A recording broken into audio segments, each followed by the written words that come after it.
다들 어떻게 보셨나요? 중상. 나름 재밌었어요. 나름. 깊은 생각 안 하고 찍었다.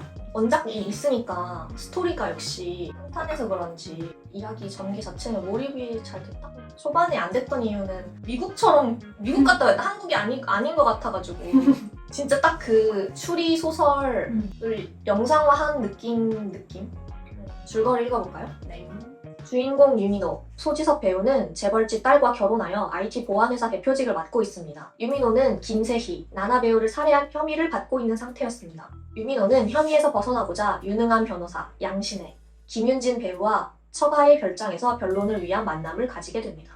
유미노는 김세희가 살해된 날 호텔의 같은 방에서 발견되었는데 침입의 흔적이 없는 밀실이었기 때문에 방에 함께 있었던 유미노가 유력한 용의자로 지목되었던 것입니다. 유미노의 알리바이를 만들기 위해서라도 진짜 김세희를 살해한 것이라면 자신을 믿고 진실을 말해달라는 양신의 변호사와 자신은 진짜 진범이 아니며 누군가에 의해 설계된 상황이라고 주장하는 유미노는 재판에서 승리하기 위한 연맹인과 동시에 서로를 의심하는 대화를 통해 알력 다툼을 이어나갑니다. 그냥 자백이라는 딱 제목만 알고 나는 거기에 들어갔었는데, 그래서 이게 추리물이라는 것도 몰랐고, 처음에 변호사가 들어갔을 때 집에 위험한 도구가 뭐가 있나 불러보잖아. 거기에서부터 나는 이게 진짜 뭐 하자는 거지? 범인이 누군지 딱 느낌이 왔어?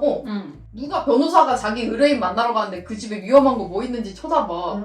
그리고 거울샷 너무 대놓고 보여서. 거울샷이 많이 나왔나? 애초에 그 밀실에서 살해당하기 전에 보고 있던 게 거울이고 거기를 깨면서 당했다고 주장을 하잖아.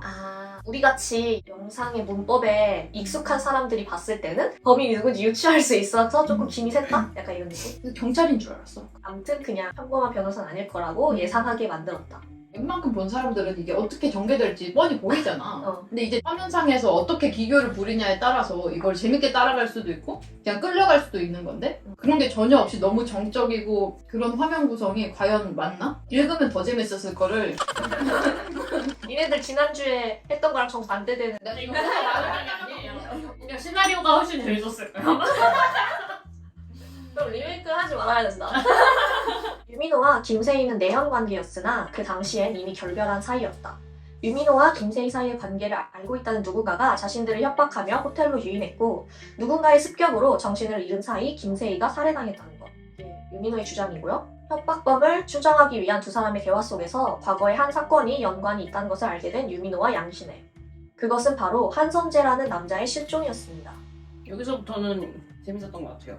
뭔가 사건이 중첩되면서 한 번에 해결되면은 이게 훨씬 재밌다고 보거든요.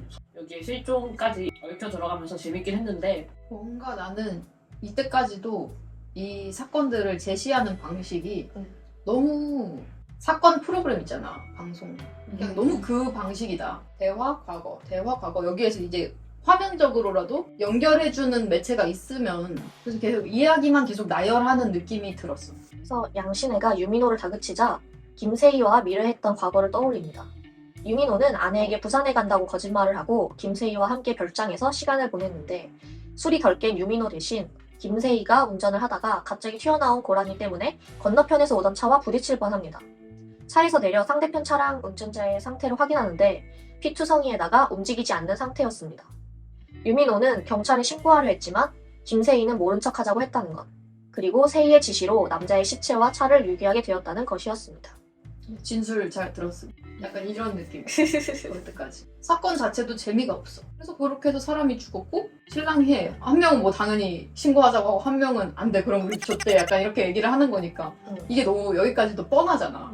너무 지루하다가 이제 겨우 이제 나나 배우님이 아버지 집에 들어가는 그 타이밍, 거기서부터는 이제 그나마 좀 재밌었더라고요. 갑자기 고라니 나오는 장면 참. 근데 원래 사슴인데 고라니로 로컬라이징 했더라고요.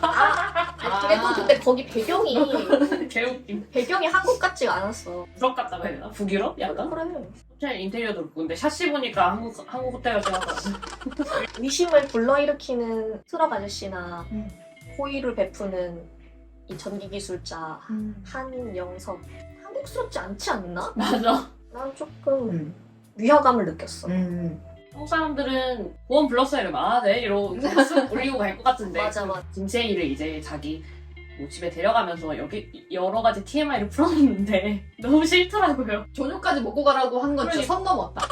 너무 강하게 친절하고 그래서 뭐 이렇게 친절한 사람이 그런 일을 당하다니 약간 그런 분노를 일으키려는 건가 싶긴 한데 유민호의 주장이 진짠지 아닌지 의심하면서 보기 때문에 지루함을 못 느꼈지만 여러 가지 상황들이 우연도 많고 제한점이 없어. 약간 그런 느낌이 있는 것 같아요. 모든 것을 들은 양신혜는 실종자의 아버지 한영석이 그의 아내와 함께 아들의 죽음을 복수하기 위한 범죄를 계획했고 유민호와 김세희를 호텔로 불러내 김세희를 살해하고 그 죄를 유민호에게 뒤집어 씌운 것이라는 가능성을 제기하게 됩니다. 이에 유민호도 머리를 맞은 직후 한영석을 본 기억이 든다고 이야기합니다. 양신혜는 한영석을 김세희의 진범으로 지목하기 위해서는 과거 한선재 유기 사건을 모두 세희 혼자서 꾸민 짓이라고 주장해야 한다고 합니다. 세희의 물건을 차에 두어 확실한 증거를 만들기 위해 양신혜는 유민호에게 차를 유기한 장소를 묻습니다. 그러나 유민호가 장소를 알려주지 않자 양신혜는 돌변하며 사건을 처음부터 재구성합니다. 한선재를 유기할 당시 경찰에 연락하려던 사람은 유민호가 아니라 김세희였고 유민호가 그걸 막은 것이며 그 후 남자의 지갑을 챙겨 범죄 연루 정황을 만든 아이디어 또한 유민호의 주도였을 수 있다는 것. 김세희는 그 이후 심한 죄책감에 시달려 결국 한영석과 그의 아내에게 모든 걸 털어놓고 유민호를 자수시키기 위해 호텔로 불러냈다. 한영석과 그의 아내는 사실 호텔에 없었고 협박범은 김세희였다는 것. 그것을 알게 된 유민호가 이성을 잃고 김세희를 살해하게 된 거라는 양신혜의 추리. 김윤진 배우가 연기를 잘한 건지 변호사를 완전히 다 믿지 못하고 좀 이것저것 빠져나갈 구멍을 만들었을 때 계속해서 잡아내면서 너 나 못 이긴다 약간 이런 식으로 하는 거는 좀 멋있었던 것 같아. 당신 나보다 똑똑하지 않다. 음. 멋있었어.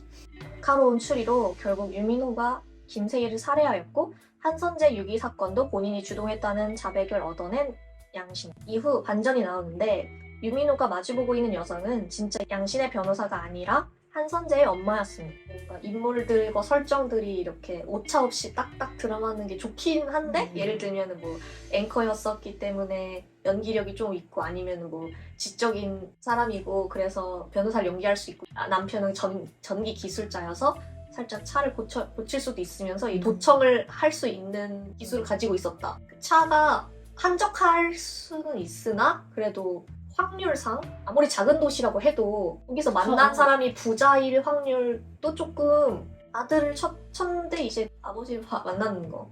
그렇게 김윤진 배우의 시점으로 영화가 다시 한번 재구성됩니다. 선재의 엄마는 아들의 시신을 찾고 유민호의 자백을 듣기 위해 양신의 변호사 사칭을 하여 접근하였던 것입니다.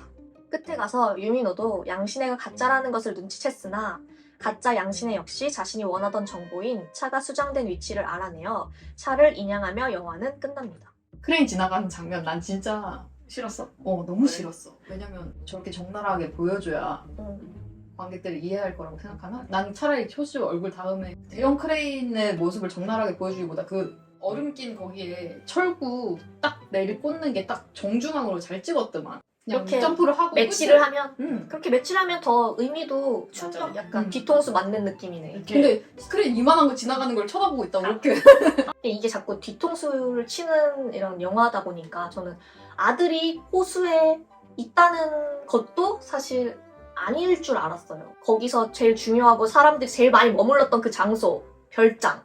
거기 안에 식재가 유기되어 있구나라고 난 상상을 했는데 그냥 연출도 약간 그렇게 했어. 무슨 발자국 같은 게 딱 나오면서 호수 엔딩이라서 근데 그건 좋았어요. 그래도 그 호수가 이 사유지 별장 안에 있는 호수였고 맞아. 겨울이라서 그게 구절구절이지. 그것도. 이게 그래서 언니 눈이 말대로 덮여 있어서. 별장이었 재밌는데 뭐- 너무 재밌는데 찾을 때를 하려면 당연히 호수야 약간. 추리 이야기에 항상 그런 클리셰 같은 게 뭐 삐걱삐걱 거리는 이 나무 마루 아래에 시신이 있었다. 약간 이런 느낌이 많지 않나요? 맞아. 많지. 근데 그 차까지 처리하려고 호수였어야 되는 것 같은데 호수인데 겨울이라서 얼었고 그래서 눈 덮여 있어서 호수인 줄 몰랐다. 여기 있는 사진을 보고서 아 여기가 호수구나라는 걸 깨달은 거잖아요. 그러니까 그걸 몰랐다는 게 약간 좀 한국스럽지 않다. 진짜 그 구글맵만 보면 다 볼 수 있는 거라서.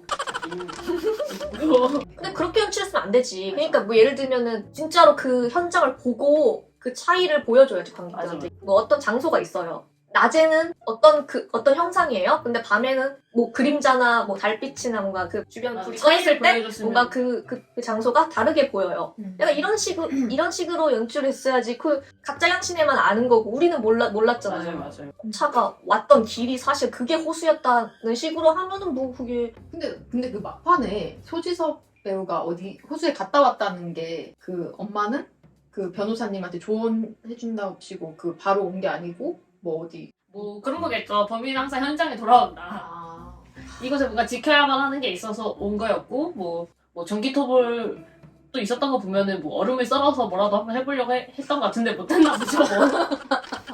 그러니까 좀 더 어마어마하게 뭔가 그러니까 진짜 그 호수가 아닌 게 그 위로 차가 다닌다던가 도로교통법상 안 되겠지만 아무튼 우리도 깜짝 속였어야지. 우리한테는 안 보여줬잖아 그냥 그 맞아. 장소를. 장르가 미스테리인데 제목이 자백이고 그리고 밀실 사건이 일어났는데 둘이서만 얘기를 하면서 뭔가 재구성 해가면서 나온다는 게 그냥 딱 유민호가 범인이겠구나라는 게 너무나도 나오죠. 영화 제목을 자백으로 하잖아. 음. 그랬을 때 이제 우리가 집중해서 봐야 되는 게 왜 이 사람이 얘한테서 자백을 받아야 돼야 하는가. 이거에 우리가 따라가게 만들었으면 차라리 그러네. 처음부터 정체를 밝히고 가서 음. 그 약간 스릴 넘치게 들킬까 말까 하는 부분을 그 감정을 같이 따라갈 수 있게끔 해줬으면 차라리 그게 나았을 것 재밌다. 같아요. 유민호가 진범인지 아닌지의 여부나 양신애가 유민호를 몰아세울 때 했던 번뜩이는 추리들이 재밌고 사건을 재구성하면서 한영석이 범인이었던 장면도 나오고 아니었던 장면도 나오면서 좀 저는 구성 자체는 재밌는 것 같은데 추리는 동기랑 또 살해 방식 같은 게 조금 기발해야 또 그쵸. 관객들에게 감탄을 주는데 원작도 있는데도 이 정도밖에 안 된다는 게 좀 아쉬울만 하지 않나. 사실 그냥 원작을 보면 돼요. 그래요? 지난주에 나라를 이동해오면서 로컬라이징이 조금 아쉽고 아쉽고 추가 보완돼 있었어야 했을 부분도 다운그레이드 되거나 약간 이런 지점들도 있다 보니까 근데 줄거리만 읽었을 때 원작보단 조금 흥미롭게 했다는 생각이 들더라고요. 변장을 풀어보니 실종자의 엄마였다 이거부터 서명 미조된 서명으로 알게 되는 사실도 좋았고 너무 왔다 갔다 하는 게 한 2번 정도 하면은 지치더라고. 3번째 때 했을 땐 또야 어차피 네가 범인일 텐데 이런 생각이 드니까 김세희의 살인 혐의자가 누군가에 대해서 출발하는 문제이기 때문에 이 한선재의 타살 여부 이런 거는 사실 뭔 상관이냐는 거예요. 이 유민호의 자백과 사실 그거는 양신의 한테만 있는 거예요. 진범인지 아닌지 거기에 집중하는 게 더 중요했고 그 사실 과거에 그거는 반전이긴 한데 좋은데 왜냐면 좀 안 붙어 이게. 그쵸. 김세희가 자백을 강요를 해서 죽였다 이건데 동기가 조금 떨어져 있다는 느낌? 잘 유기적으로 잘 엮여 있다고 생각을 한 게 왜냐면 맨 처음에 이게 밀실 미스테리로 시작을 했는데 밀실인데 사람이 죽었어. 어떻게 죽었을까라고 했다가 이 둘이 이 호텔에 같이 있었다. 뭐 만약에 소지섭이 그 나나 배우를 왜 죽였을까로 넘어가면 이제 과거로 쭉 들어가면서 그러니까 예를 들면은 뭐 이게 IT 보안업체 회사가 아니라 호텔업을 하는 사람인 거예요. 별장이 사실 개인 소유 별장이 아니라 그런 별장들 있잖아요. 호텔이 운영하는 방갈로 같은 스타일의 별장들이 있어요. 그러면 한선재라는 사람이 별장 쪽에 뭔가 책임자나 뭔가 직원이었다 쳐요. 그래서 이 불륜한 사실 이 사람이 알고 있어요. 대표의 힘으로 예를 들면 그 호텔로 뭔가 발령을 보냈는데 뭐 약간 그러면서 어떻게 죽이게 된다. 약간 이런 식으로 진행이 되면은 두 사건이 접점이 있다고 판단이 되고 유민호랑 한선재 정말 전혀 상관이 없는 사람이라서 이 복수심이 김치의 죽음 안에 황순재의 죽음이 있어야 되는데 맞아. 이렇게 포괄돼 있어야 되는데 우리가 매체에서 접할 때는 인과관계가 분명할 때 우리는 개연성을 느끼잖아요. 아무 연관도 없는 사람이 죽었다는 것부터가 약간 헛전처럼 느끼는 게 아닌가 싶고. 근데 영화를 볼 때는 전혀 뭐 아쉽다는 느낌은 안 들고 이게 오목조목 분석을 해보다 보니까 그렇게 느껴지는 건데 영화 볼 때는 그냥 풀로 따라가면서 흥미진진하게 봤습니다. 한 줄평 해볼까요? 굳이 영화로 볼 필요가 없었다. 소설이 있었다면 소설이 더 나았을 것 같아요. 이 영화로 전달하는 거에 실패했다 이렇게. 이거는 한국 맥도날드에 불고기 버거가 없는 거예요. 빅맥으로만 장사를 하겠다는 거죠. 너무 외국스러웠다. 앞에 배급사 명단이 없었으면 여태까지 광고인 줄 알고 있었을 것 같아요. 네, 판결의 시간 가져볼게요. 자백과 윤종석 감독 죽일지 살릴지. 하나, 둘, 셋. 재밌었지만 뭐 그대로 따온 거면은 그 점이 본인 게 아니잖아요. 본인이 한 게 아닌데 살 이유가 있습니까? 어떻게 보면 아, 나를 화나게 하다니. 그러니까 원작이 없었다. 본인의 고유의. 그러면 살렸지. 그랬으면 저도 그냥 살렸을 거예요. 그랬으면 약간 선심 쓰듯이 이렇게 했을 텐데 아 이거는 영화가 아니다. 라는 생각밖에 안 들. 감독이 한 영향이 미비하다. 영향이 저 있나? 그냥 번역하고 그래 번역 수준이다. 아 데우스 엑스 마키나가 지목한 사람들답지 않게 이 오리지널을 역설해 주시는